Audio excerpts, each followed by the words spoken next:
దీని మీద కొంతమంది వ్యక్తులు, ప్రభుత్వాన్ని నడుపుతున్నటువంటి మంత్రులు, ప్రభుత్వ అధినేతలు కూడా కొన్నిసార్లు కన్ఫ్యూజన్ క్రియేట్ చేస్తున్నారు. ఇలాంటి సందర్భంలో నేను కొన్ని విషయాలు చెప్పాల్సిన అవసరం ఉందని భావిస్తూనే ఈరోజు మీడియా ముందు మాట్లాడాలనుకుంటున్నా. ఇలాంటి కన్ఫ్యూజన్ ఉన్నటువంటి వాళ్ళకి, కన్ఫ్యూజన్ క్రియేట్ చేస్తున్న వాళ్ళకి అడుగుతున్నది ఏంటంటే, టైటిలింగ్ యాక్ట్ అనేది ఎవరి ఇనిషియేషన్ వలన వచ్చింది? ఇది నా క్వశ్చన్.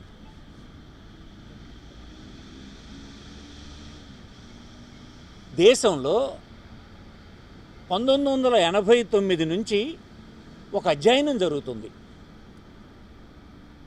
అధ్యయనం సారాంశం ఏంటి? ఈ దేశంలో స్పష్టమైనటువంటి టైటిల్ ఇచ్చేటువంటి చట్టం లేనందువలన దేశంలో అనేకమైనటువంటి సమస్యలు ఉత్పన్నమవుతున్నాయి. దేశ అభివృద్ధికి ఇన్వెస్ట్మెంట్ కూడా తీసుకురావడం కష్టమవుతుంది. ఇతర దేశాల నుంచి ఈ దేశంలో పెట్టుబడి పెట్టాలనుకున్న పారిశ్రామికవేత్తలు కూడా ఇబ్బంది పడుతూ ఉన్నారు. ఈనాటి వరకు దేశంలో ఉండేటువంటి రెవెన్యూ చట్టం ఏంటి? Presumptive act. అంటే నీకు ఈ భూమి కలిగి ఉన్నావు అన్నటువంటి ప్రిజంప్షనే తప్ప టైటిల్ నీకే ఉందని స్పష్టంగా చెప్పేటువంటి యాక్ట్ దేశంలో లేదు. లేకపోవడం వల్ల కేంద్ర ప్రభుత్వం గడిచిన 40 సంవత్సరాల నుంచి అధ్యయనం చేస్తుంది ఏం చేయాలి అని. దానికి ఒక కమిషన్ను వేశారు, మధ్యన అనేక రిపోర్ట్లు తెప్పించారు. ప్రపంచంలో ఇతర దేశాలు టైటిలింగ్ యాక్ట్ తెచ్చినటువంటి విధానాన్ని అధ్యయనం చేశారు. ఫైనల్గా బీజేపీ ప్రభుత్వం నీతి ఆయోగ్కి రిఫర్ చేసింది. ఈ అన్ని అధ్యయనాల తరువాత నీతి ఆయోగ్ ఒక డ్రాఫ్ట్ తయారు చేసింది. అదే టైటిలింగ్ యాక్ట్ డ్రాఫ్ట్. అయితే కేంద్ర ప్రభుత్వం ఎందుకు చట్టం చేయలేదు? ఎందుకు చేయలేదంటే, భూమి అనేటువంటి వ్యవహారం రాష్ట్ర ప్రభుత్వ జాబితాలో ఉంది కనుక భూమికి సంబంధించినటువంటి చట్టాలు శాసనసభలు చేయాలి. దేశంలో ఉన్న అన్ని శాసనసభలకు ఈ డ్రాఫ్ట్ని మీరు చట్టం కింద చేయండి అని చెప్పి రాష్ట్రాలకు పంపించడం జరిగింది. అంటే ఈ రాష్ట్రానికి వచ్చినటువంటి చట్టం డ్రాఫ్టు ఎవరి వద్ద నుంచి వచ్చింది? ఫైనల్గా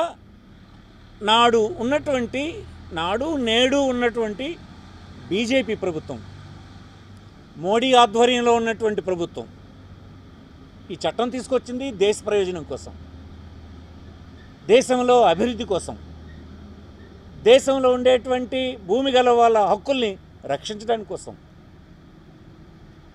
ఈ దేశంలో గ్రామాల్లో ఉండేటువంటి వివాదాలకు కారణమైనటువంటి ప్రశాంతమైన జీవనం సాగడం కోసం, దశాబ్దాల తరబడి కోట్లలో నలిగిపోతున్నటువంటి భూమి హక్కుదారులకు రక్షణ కల్పించడానికి కోసం ఈ చట్టం తేవడం జరిగింది. ఈ చట్టం శాసనసభలో అప్రూవల్ అయింది. ఆనాడు కూడా తెలుగుదేశం పార్టీ శాసనసభ్యులు కూడా ఉన్నారు శాసనసభలో. మీరు చట్టం చూడలేదు ఆ రోజు? ఎందుకు శాసనసభలో మీరు దాన్ని బహిష్కరించలేదు? ఆనాడు చట్టం చేయబడదంటే ఆ చట్టాన్ని అంగీకరించిన మీరందరూ కూడా దొంగలే కదా. అలాగైతే మీరు చెప్పిన ప్రకారం దొంగలే అవుతారు మీరు. అసలు రాష్ట్ర ప్రభుత్వం ఏంటి? ప్రధానమంత్రి దొంగ అవ్వాలి. అలాగైతే భూములు కొట్టేయడానికి చట్టం తెచ్చారని మీలాంటి వాళ్ళు, ఒక ముఖ్యమంత్రి, ఒక క్యాబినెట్లో ఉన్నటువంటి వ్యక్తులు మాట్లాడితే అర్థం ఉందా దేనికి? ఏమైనా మీరు చట్టాన్ని చూసే మాట్లాడుతున్నారా? తెలియక మాట్లాడుతున్నారా? మోసగించడానికి మాట్లాడుతున్నారా? మీకు మీరు ఒక్కసారి చెప్పుకోండి. ప్రభుత్వంలో ఉండేటువంటి వ్యక్తి ఒక చట్టం గురించి ఇలా మాట్లాడొచ్చా? నేను అడుగుతున్నాను మిమ్మల్ని. దేశంలో ఒకరి ఆస్తి ఇంకొకరు లాగేసుకోవడానికి మన తాలూకు రాజ్యాంగం అసలు అనుమతిస్తుందా? పాస్బుక్ మీద బొమ్మ ఉంటే భూమి లాగేసుకుంటారని ఒక క్యాబినెట్ మంత్రి చెప్తుంటే ఈ రాష్ట్రంలో ఉన్న విజ్ఞానవంతులందరూ ఏమైపోయినట్టు? ఈ రాష్ట్రంలో ఉండేటువంటి న్యాయవాదులంతా ఏమైపోయినట్టు? ఈ రాష్ట్రంలో చట్టం తెలిసినటువంటి చైతన్యవంతులంతా ఏమైపోయినట్టు? ఒక రాష్ట్ర ప్రభుత్వం ప్రజల్ని ఇలా తప్పుదారి పట్టించే ప్రయత్నం చేయొచ్చా? ఒక క్యాబినెట్లో ఉండేటువంటి వ్యక్తి ఇలా మాట్లాడొచ్చా? విజ్ఞులైనటువంటి పౌరులు ఆలోచించాలని మీకు ఆలోచిస్తుంది. ఈవేళ ఏమైపోయిందని కాదు. రాజకీయ పార్టీలంటే ప్రజల్ని చైతన్యవంతులను చేయాలి, వాస్తవాల వైపు నడిపించేటువంటి పని చేయాలి. అది మన బాధ్యత. దానికోసమే రాజకీయ పార్టీలు ఉంటాయి. ప్రజల తాలూ జీవన ప్రమాణాలు పెంచడానికి పనిచేస్తూ ఉండాలి. బెటర్ సొసైటీ నిర్మాణానికి ప్రయత్నం చేయాలి. మీరు ఏ దిశలో పని చేస్తున్నారు?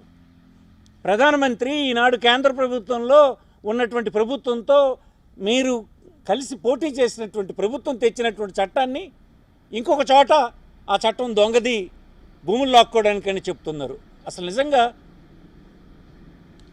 మీరు ఏ స్థితిలో ఉన్నారో, ఏ పరిస్థితుల్లో ఉన్నారో మీరు అర్థం చేసుకోండి. అసలు ప్రజలకు ఎందుకు చెప్పడం అయ్యా? మీరు ప్రధానమంత్రిని అడగండి, ఈ చట్టాన్ని డ్రాప్ చేసేద్దాం దేశంలో అని చెప్పండి. నీతి ఆయోగ్ ఇచ్చినటువంటి డ్రాఫ్ట్ అనేది దొంగ డ్రాఫ్టు, ప్రజల ఆస్తుల్ని కొట్టేయడానికి ఉపయోగపడే డ్రాఫ్ట్ అని చెప్పండి. మీరు చెప్పగలరా? ఖండించగలరా? ప్రధానమంత్రి చట్టం తేవడం తప్పని మీ ముఖ్యమంత్రి చెప్పగలరా? చెప్పలేడు. ఎవరికి చెప్తున్నారు? అమాయకులైనటువంటి ప్రజలకు చెప్తున్నారు. ఏ అమాయకులైనటువంటి వినియోగదారుల్ని చైతన్యపరచాలో, ఎవరి బెటర్మెంట్ కోసం పని చేయాలో వారిని మరింత తొక్కిపెట్టే పని మీరు చేస్తున్నారు. కరెక్ట్ కాదు కదా. ఇంకో మంత్రి నేను చెప్తాడు, సర్వే స్టోన్ పైన జగన్మోహన్ రెడ్డి బొమ్మ ఉంది, ఆ భూములు దొబ్బేయాలనుకుంటున్నారు. ఏమిటి మీ మాటలు? సర్వే స్టోన్ మీద ఒక రాయి మీద బొమ్మ ఉన్నంత మాత్రాన భూములు కొట్టేయడానికి అవకాశం ఉందా? ఎందుకు ఆనాడు ఒక బొమ్మ వేశారు అంటే, వేస్తే మీకు అది అబ్జెక్షన్ కావచ్చు, కానీ ప్రభుత్వం తాలూగా ఇదేమిటి ఆలోచన ఏంటి? 100 సంవత్సరాలుగా సర్వే జరగలేదు అంటే, మన ప్రజల చేత ఎన్నుకోబడిన ప్రభుత్వాలు, మనకు స్వాతంత్రం లభించిన తర్వాత వచ్చినటువంటి ప్రభుత్వాలు ఏవి కూడా ఆంధ్రప్రదేశ్లో సమగ్రమైనటువంటి సర్వే చేయలేదు. మన దగ్గర ఉన్న రికార్డ్స్ అన్నీ బ్రిటిష్ వారు చేసినటువంటి రికార్డ్సే ఉన్నాయి. సర్వే అనేది చాలా కాంప్లికేటెడ్ ఇష్యూ కనుక, చాలా సుదీర్ఘమైన కాలం వెచ్చించాలి కనుక, ధనాన్ని పెట్టుబడి పెట్టాలి కనుక, ఒక మంచి టెక్నాలజీని అడాప్ట్ చేసుకోవాలి కనుక బహుశా చేయలేకపోవచ్చు. అన్ని ప్రభుత్వాలు వైఫల్యించారు. మీరు కూడా అప్పటికి 4 సార్లు 5 సార్లు తెలుగుదేశం ప్రభుత్వం కూడా మీరు కూడా చేయలేకపోయినారు. ఈనాడు సక్సెస్ఫుల్గా ఒక సర్వే రాష్ట్రంలో చేసే అవకాశం వచ్చింది. సర్వే అంటే ఏంటి? Records updation, revenue records updation. ముత్తాతల నుంచి ఉన్నటువంటి భూముల్ని ఎవరున్నారు, ఏమున్నారు, ఎవరికి చెందింది, దాని హద్దులు ఏంటి, ఇవన్నీ నమోదు చేసేదే కదా సర్వే. ఆ సర్వే చేసినప్పుడు ఇంతకాలంగా ప్రైవేటు వ్యక్తులు వేసినవి, బ్రిటిషర్స్ వేసినటువంటి రాళ్ళు రకరకాలు ఉన్నాయి. వైఎస్ జగన్మోహన్ రెడ్డి కాలంలో చేసినటువంటి సర్వే రాయి ఎక్కడుంది? అదే లేటెస్ట్ సర్వే అని తర్వాత తరం వాళ్ళు అనుకోవటానికి ఆ బొమ్మ వేసి పెట్టాము. జగన్మోహన్ రెడ్డి బొమ్మ ఉన్నదని రాజకీయ ప్రత్యర్థులుగా మీరు దానికి బాధపడవచ్చు. ఆ బొమ్మ ఉన్నంత మాత్రాన భూమి ఇంకొకరికి ట్రాన్స్ఫర్ అయిపోతుందా? ఎవరైనా చెప్పండి. మీరు ధైర్యంగా ప్రెస్ ముందుకు వచ్చి చెప్పండి. ఈ చట్టం చెప్తుంది బొమ్మ ఉంటే ఆ బొమ్మ ఉన్నోడికి వెళ్ళిపోతుంది అని. పాస్బుక్ మీద ఎవడ బొమ్మ ఉంటే ఆ బొమ్మ ఉన్నోడికి భూమి వెళ్ళిపోతుందని మీరు చెప్పండి. ఇలాంటి దిగజారుడు మాటలు తప్పని నేను మనవి చేస్తున్నాను. తప్పే కాదు, మనం ఉన్నది రాజకీయ పార్టీల్లో పనిచేస్తున్న మనం ఉన్నది ప్రభుత్వాల్లో ఉన్నది ప్రజల్ని వాస్తవాల వైపు నడిపించేటువంటి బాధ్యత మనకి ఇమిడి ఉంది రాజ్యాంగబద్ధంగా. ప్రజల తాలూ జీవన ప్రమాణాలని, వారి తాలూగా స్టేటస్ని పెంచడానికి పని చేయవలసిన అవసరం ఉంది. చైతన్యవంతుల్ని చేయవలసినటువంటి అవసరం ఉంది. సత్యం వైపు నడిపించవలసిన అవసరం ఉంది. మీరేంటండి ఇలాగా అసత్యం వైపు నడిపించి అసత్యాలు చెప్పి రాజకీయ పార్టీ అనే దానికి పరువు తీసేస్తున్నారు మీరు. ఇలాగైనా ఉంటాయి రాజకీయ పార్టీలు కొంతమందిని అనుకుంటారు కదా ఈ రాష్ట్రంలో. ఇది కరెక్ట్ కాదు. ఇవి మానుకోవాలని మనం చేస్తున్నాం. ఇది చూస్తే ఒక విధంగా చీదరింపు వస్తుంది. తెలిసినటువంటి పౌరులకి మీరు ఇలాంటి మాటలు మాట్లాడినప్పుడు చీచి ఇంత దిగజారుడు, ఇంత నీతి లేని, ఇంత అధ్వాన్నమైనటువంటి స్థితిలో మన రాజకీయ పార్టీలు ఉన్నాయా అని అనుకోవాల్సినటువంటి అవసరం వస్తుంది. దయచేసి మానుకోవాలని నేను మనవి చేస్తున్నాను. టైటిలింగ్ యాక్ట్కి సంబంధించి ఇంకొకసారి నేను పూర్తి డీటెయిల్డ్ మరొకసారి నిన్నే ముఖ్యమంత్రి గారు, మాజీ ముఖ్యమంత్రి గారు జగన్మోహన్ రెడ్డి గారు చాలా డీటెయిల్స్ చెప్పారు. ఇంకా అవసరమైతే నేను చెప్తాను. టైటిలింగ్ యాక్ట్లో ఉన్నటువంటి ఎవ్రీ సెక్షన్ ఏం చెప్తుంది, ఎన్ని రకాల అప్పిలేట్ అథారిటీస్ ఉన్నాయి, ఎన్ని రకాల న్యాయ వ్యవస్థలు ఉన్నాయి, ఎవరు చెప్తుండ్రండి మీకు? రెవెన్యూ అధికారులతో అయిపోయింది, వాళ్ళకి ఇష్టం వచ్చినట్టు రెవెన్యూ అధికారులని పెట్టి రాయించేస్తారని. అలా ఎక్కడ జరగదు. ఏ చట్టం ఉన్నా కింద స్థాయిలో రెవెన్యూ అధికారులే చూస్తారు. మీరుండొచ్చు, మేముండొచ్చు, రేపు ఇంకొకరు రావచ్చు. ఇంతకుముందు ఉన్నటువంటి వాళ్ళు కానీ ఎవరు చూసినా రెవెన్యూ అధికారులే చూశారు.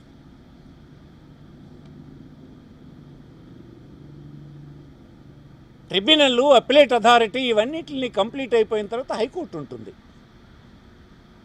అది కూడా ఫెయిర్ రికార్డులో రికార్డ్ అయినటువంటి అంశాల మీద ఎక్కడ వివాదం రాదు. ఎందుకంటే భూమిపైన ల్యాండ్ పార్సిల్ మ్యాప్ తయారు చేసిన తర్వాత మాత్రమే రిజిస్ట్రేషన్స్ అయ్యి ఆటోమేటిక్గా మ్యుటేషన్ అయ్యేటువంటి కార్యక్రమం జరుగుద్ది. ఇప్పుడు అవన్నీ మీరు అనుసరిస్తున్నారు కదా, మీరే చేస్తున్నారు. అవన్నీ మేము తెచ్చినటువంటి విధానాలని, మేము అమలు చేసిన విధానాలని మీరు కొనసాగిస్తూనే మీకు చెల్లడం లేదు కనుక అవన్నీ మేము తెచ్చామని అబద్ధాలు మాట్లాడిస్తున్నారు. నేడున్నటువంటి ముఖ్యమంత్రి గారు కూడా అతను తెచ్చినట్టు చెప్తున్నాడు. బహుశా అధికారులు అతను కరెక్ట్గా బ్రీఫ్ చేయలేదో, కాకపోతే ఏమీ చేయలేదు నేను అని చెప్పడానికి భయపడి గడచిన ప్రభుత్వం చేసిందని చెప్పడానికి సిగ్గుపడుతూనే అలాగ అబద్ధాలు చెప్తున్నారు. కానీ ఆటోమేటిక్గా మ్యూటేషన్ అనే విధానాన్ని మేము తెచ్చాం. ల్యాండ్ పార్సిల్ మ్యాప్లు ఉంటే తప్ప రిజిస్ట్రేషన్ కాకూడదని మేము తెచ్చాం. స్లాట్ విధానం, డిజిటల్ రిజిస్ట్రేషన్స్ ఇవన్నిటిని మేము తెచ్చాం. గ్రామ స్థాయిలో సబ్ రిజిస్టర్ కార్యాలయం విధానాన్ని మేము తెచ్చి అమలు చేసాం. ఎందుకు సర్వే జరగాలి అని అంటే, ఎందుకంత తొందర చేశామనంటే దీంతో ముడిపడి అనేకం ఉన్నాయి. రెవెన్యూలో రెవెన్యూ రికార్డ్స్ అప్డేషన్ అయితే కానీ కొత్త విధానాలను అవలంబించడానికి స్కోప్ తక్కువ ఉంది కనుక తొందరగా చేయాలని చెప్పాం. కొన్ని చోట్ల పొరపాట్లు అయ్యి ఉంటాయి. పొరపాట్లకి మెకానిజం అనేది డిపార్ట్మెంట్లో ఉంది, అదే అనుసరిస్తున్నారు. ఇప్పుడు మీరు చేసినా అదే విధాన్ని అనుసరిస్తున్నారు. పైగా బాధ్యత లేని చేయడం చేస్తున్నారు. పాస్బుక్లు తప్పు అన్నారు. ఏంటి పాస్బుక్లు తప్పు? ఆ మీద ఉన్నటువంటి జగన్మోహన్ రెడ్డి బొమ్మ ఉన్నటువంటి అట్ట తీసేశారు, మీరు ఒక అట్ట తగిలించారు. నవ్వుకుంటున్నారు పాస్బుక్ పుచ్చుకున్న వాళ్ళందరూ, పోరు పాత పుస్తకమే ఇది అని చెప్పి. నిజం కాదా? మేము వేసినటువంటి సర్వే స్టోన్ మీద జగన్మోహన్ రెడ్డి బొమ్మ తీస్తుంటారు. మీరు ప్రత్యర్థులు కనుక వేస్తే మీకు కోపం ఉంటూ ఉండొచ్చు. దానివల్ల భూమి ఏమీ మారిపోదు. ఆ బొమ్మ చెరిపించినంత మాత్రాన భూమి ఏమీ ఇదైపోద్దు, అతనికే ఉంటుంది. ఈ దేశంలో రైట్ టు ప్రాపర్టీ యాక్ట్ అనేటువంటి చట్టం, రాజ్యాంగ చట్టం ఉండగా ఒకరు భూమి ఒకరు అడ్డగోలుగా తీసుకోవడానికి వీలు పడదని మీకు మనవి చేస్తున్నాం. ల్యాండ్ ఎక్విజిషన్ ద్వారా ప్రభుత్వానికి అవసరం ఉన్నా, ఏ సంస్థలకు అవసరం ఉన్నా, ఈ దేశంలో ఉండేటువంటి 13 యాక్ట్ని సమగ్రమైనటువంటి కంపెన్సేషన్ ఇచ్చిన తర్వాత మాత్రమే అందులో ఉన్నటువంటి చాప్టర్స్ అన్నీ సాటిస్ఫై అయితేనే భూమి ఎక్వైర్ చేసే అవకాశం, తీసుకునే అవకాశం లేదు కదా. ఇవి తెలియకుండా మాట్లాడొద్దని మనం చేస్తున్నాం. ఎవరినైనా రాజకీయాల్లో ఉన్నటువంటి వాళ్ళు ఇలా మాట్లాడితే వీళ్ళకి ఏమీ తెలియదని మిగతా వాళ్ళు అనుకుని మనల్ని చిన్నచూపు చూసేటువంటి పరిస్థితి ఉంటుంది. దయచేసి మీకు ప్రయోజనాలు సమకూరుతాయని అబద్ధాలు మాట్లాడితే రాజకీయ నాయకులంతా ఇలాగే ఉన్నారన్నటువంటి అపవాదు రాజకీయాల మీదకి వెళ్తుంది కనుక దయచేసి తెలిసి తెలియని మాటలు కెమెరాల ముందుకు వచ్చి మాట్లాడొద్దని ఈ సందర్భంగా మనం చేస్తున్నాం. నమస్కారం. 22A 22A అనేది ఒక notification. 1908 I may be wrong, date ఖచ్చితంగా తెలియదు, బ్రిటిషర్స్ తెచ్చినటువంటి ఒక రిజిస్ట్రేషన్ యాక్ట్లో ఉన్నటువంటి ప్రొవిజన్ అది. ఏంటి? 22A. తద్వారా ప్రభుత్వం భూమి ఏమో అనే అనుమానం వచ్చినటువంటి భూముల్ని ఆ నోటిఫికేషన్లో పెడతారు. అది కాదని రుజువు అయితే మళ్ళీ డిలీట్ చేస్తారు, డీనోటిఫై చేస్తారు. ఇది నిరంతరం ఉండేటువంటిదే. ఇంతకుముందు అయితే రెవెన్యూ మినిస్టర్కి ఉండేది. నేనే దాన్ని తీసి కలెక్టర్స్కి ఇచ్చాను. నా హయాంలోనే నేను 22A డిలేషన్ కానీ 22A అప్డేషన్ కానీ ఇవన్నీ రెవెన్యూ మినిస్టర్ స్థాయిలో ఉండేవి. అన్ని జిల్లాల నుంచి కేంద్రానికి రాష్ట్ర ప్రభుత్వ హెడ్ క్వార్టర్స్కి రావడం, మినిస్టర్కి ఫైల్ సర్క్యులేట్ అవ్వడం, డెసిషన్స్ తీసుకోవడం ఎందుకని చెప్పి అవి కలెక్టర్స్కి ఆ అధికారాన్ని బదలాయించినాం. ఆ చట్టం కింద అధికారం బదలాయించేది ప్రభుత్వానికి ఉంది, అది బదలాయించాము. ఇప్పుడు అవి చేస్తామంటున్నారు, చేయండి. అది ప్రభుత్వంలో ఉండే అధికారులే పెట్టారు. అది బహుశా అది ప్రభుత్వానికి ఇంట్రెస్ట్ ఉన్నటువంటి భూమి కాదని తేలిపోతే తీసేయండి. అది నిరంతరం జరిగే ఒక ప్రక్రియ. అందుకోసం ఏ ప్రభుత్వం ఉన్నా ఇవి చేయాల్సిందే. చేసి అనవసరంగా పూర్తి హక్కులు కలిగినటువంటి భూములు ఏవైతే 22A నోటిఫికేషన్ కింద నోటిఫై చేశారో వెంటనే డిలీట్ చేయండి, తప్పది. ఇతర ఆస్తులను అలా చేయడం ప్రభుత్వాలు ఆ పని చేయకూడదు. ఎవరో వ్యక్తులు చేస్తే వేరే విషయం, ప్రభుత్వాలే అలాంటి పనులు చేయడం అనేది తప్పనేది నా అభిప్రాయం. ఇప్పటికైనా అవి తొందరగా మీరు చేస్తే సంతోషమని మనం చేస్తాం. చట్టం అది ఇంకా డీటెయిల్గా మాట్లాడుతుంది. అలాగే నిన్నే ముఖ్యమంత్రి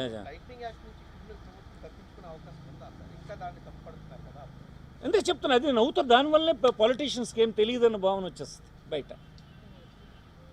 ఆ డ్రాఫ్ట్ ఎవరు తయారు చేశారు? కేంద్ర ప్రభుత్వం తయారు చేసింది. ఎందుకు చేసింది? ఈ దేశంలో భూమికి టైటిల్ అనేది లేదు, ప్రిజంప్టివ్ టైటిల్ మాత్రమే ఉంది మనకి ఇప్పటి వరకు ఈ దేశంలో ఉండేటువంటి రెవెన్యూ చట్టాలు. చట్టం నీదేమో అని అనుకోవడమే తప్ప, కానీ నీది అని ఖచ్చితంగా చెప్పగలిసినటువంటి చట్టం మన దగ్గర లేదు. ఆ చట్టం తేవడానికి కోసమే ఈ ఎక్సర్సైజ్. కేంద్ర ప్రభుత్వం ఎందుకు చేయలేదని అంటే, కేంద్ర ప్రభుత్వం దగ్గర భూమి అనేది లేదు, చట్టం రాష్ట్ర ప్రభుత్వం దగ్గర ఉంది. అందుకోసం భూ చట్టం అనేది రాష్ట్రం చేయాలి.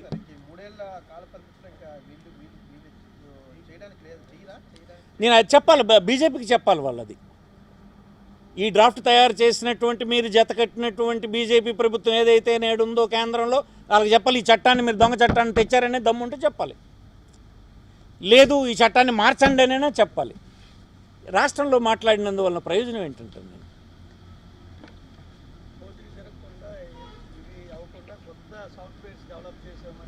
సాఫ్ట్వేర్ ఏంటండి, మనం ఏం తయారు చేసి చట్టం ఏది అప్రూవ్ చేస్తే అది సాఫ్ట్వేర్ వస్తుంది దాంట్లో. అదే ఏమి అది ఒట్టి బండి బోకు మాటలు ఇవన్నీ. చట్టం ఏంటి, ఏ చట్టం శాసనసభ అప్రూవ్ చేస్తే దానికి కావాల్సిన సాఫ్ట్వేర్ వస్తుంది. ఇవన్నీ కన్ఫ్యూజ్ చేసి ఏదో మేము పెద్ద మేధావులని చెప్పడానికి కోసం చేసే ప్రయత్నం. సింపుల్, నేను అడుగుతుంది ఒకటే, ప్రధానమంత్రిని మీరు తప్పట్టగలరా? నీతి ఆయోగ్ని మీరు తప్పట్టగలరా? ఈ చట్టాన్ని మార్చమని మీరు దమ్ముంటే చెప్పగలరా? అది చేయకుండా ఇవన్నీ ఎందుకంటారు? ఈ డ్రాఫ్ట్ ఏమైనా రాష్ట్ర ప్రభుత్వం తయారు చేసిందా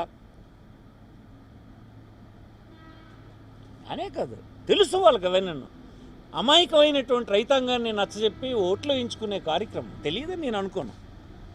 తెలియదండి, మామూలు సాధారణ అడ్వకేట్కి తెలుసు. అది ఈ అడ్వకేట్స్కి ఒక ఆవేదన ఉంది. ఆవేదన ఏంటంటే, కింది స్థాయి కోర్టుల్లో మరి వాయిద్యాలకి అవకాశం లేనటువంటి చట్టం వచ్చేస్తుంది, మనకు సంబంధించి వర్క్ లోడ్ అనేది లేకుండా అయిపోతుంది అన్నటువంటి బాధన ఉంది. ఇవాళ చాలా కోర్టుల్లో ఉండేటువంటి వివాదాలు, అసలు దేశంలో ఉండే వివాదాల్లో 68% భూమికి రిలేటెడే. అవి ఎక్కడ ఉన్నట్టు కింద కోర్టుల్లోనే చాలా ఎక్కువ ఉన్నాయి. అవి లేకుండా అయిపోతాయి అన్నది, అలిటిగేషన్ లేకపోతే మా వృత్తి సంగతి ఏంటన్నటువంటి ఆవేదన వాళ్ళకు ఉంటే ఉండొచ్చు. నేనేం వాళ్ళని తప్పు పట్టడం లేదు. దానికి ఇంకో మార్గం చూద్దాం. కానీ దేశ ప్రయోజనాల కోసం ఒక ప్రభుత్వం తెచ్చినటువంటి, మేధావులు తెచ్చినటువంటి చట్టాన్ని వ్యతిరేకించడం అనేది రాజకీయ పార్టీగా తప్పది. 89 నుంచి ఈ వేలంతా 2012 వాళ్ళు డ్రాఫ్ట్ ఇచ్చారంటే ఎన్ని సంవత్సరాలు? 5-20, అవతల 20, 42 సంవత్సరాలు దగ్గర అధ్యయనం జరిగినటువంటి ఒక విషయం. మధ్యన వాద్వా అన్నటువంటి ఒక కమిషన్ వచ్చింది, కమిషన్ నివేదిక ఇచ్చింది, అనేక మంది మేధావులు తిరిగారు. ప్రపంచంలో అనేక దేశాలు ఈ చట్టాన్ని ఎప్పుడే తెచ్చేసాయి. భారతదేశంలో టైటిల్ ఇచ్చే చట్టం లేదంటే నవ్వుతున్నారు ప్రపంచంలో అందరూ. ఐదవ ఎకానమీ కలిగినటువంటి దేశంగా ప్రపంచంలో ఎదుగుతున్న భారతదేశంలో టైటిల్ ఇచ్చే చట్టం ఈవేళకి లేదని అంటే నవ్వుతున్నారు అందరూ. కన్క్లూజివ్ టైటిల్, ప్రిజంప్టివ్ టైటిల్, రెండు రకాలు. ప్రిజంప్టివ్ అంటే కేవలం ఊహించుకుని నీకు ఉంటుందిలే అని, ఖచ్చితంగా నీకు చెప్పరు. రేపు కన్ఫర్మ్ టైటిల్ ఇచ్చినప్పుడు ఆ టైటిల్ నేను ఆ భూమి నీకు అమ్మినప్పుడు ప్రభుత్వ రికార్డ్స్ ప్రకారం నువ్వు అది కొనుక్కున్నావు, అది కానీ రేపు దొంగదేని తేలితే ప్రభుత్వం కాంపెన్సేషన్ నీకు పే చేయాలి. ఎంత సెక్యూరిటీ అది? నువ్వెక్కడ కూడా ఏ భూమి కొనుక్కున్నా నీకు ట్రాన్స్ఫర్ అయిన తర్వాత అది చెల్లదు అని వస్తే మనీ ఆడివ్వడం కాదు, ప్రభుత్వం నీకు డబ్బిచ్చుకోవాల్సిన అవసరం వస్తుంది. అంత పర్ఫెక్ట్ సిస్టమ్ వస్తుంటే అది ఆహ్వానించడం మానేసి రాజకీయ ప్రయోజనాల కోసం తప్పు మాటలు చెప్పి ఇప్పుడు కూడా ఇంకా మాట్లాడుతుంటే ఎలాగా రాజకీయాల్లో ప్రయోజనం పొందినారు. దురదృష్టం మన ఇల్లిటరేట్ సమాజం మన ఉంది కనుక అందులో పడిపోయినారు తెలియక. ఇంక ఇప్పుడు కూడా అదే మాటలు ఒక క్యాబినెట్ మంత్రి నిన్న వచ్చి ఆ బొమ్మ ఉంది దొబ్బేస్తాడు జగన్మోహన్ రెడ్డి అని అంటే నీకు తెలుసు కదా, తెలిసే చెప్తున్నావు. కానీ మాలాంటలు ఏమనుకుంటున్నాయి, వీళ్ళు క్యాబినెట్లో ఉండదలిసిన వాళ్ళైనా క్యాబినెట్లో ఉండొచ్చా వీళ్ళని అనిపిస్తుంది. రాజకీయ పార్టీలు బేసికల్లీ ఒక స్వచ్ఛంద సేవా సంస్థలు లాంటివి. ప్రజల్ని చైతన్యవంతులు చేయాలి తప్ప అయోమయంగా పెట్టడం, వాళ్ళ ఇగ్నోరెన్స్ని క్యాష్ చేసుకోవడం, వాళ్ళ బెటర్మెంట్ కోసం చేయాల్సినటువంటి పనుల్ని మానేసి వారిని గోతిలో తోయడం, ఇదంతా రాజకీయ పార్టీలు చేయాల్సినటువంటి పని కాదు.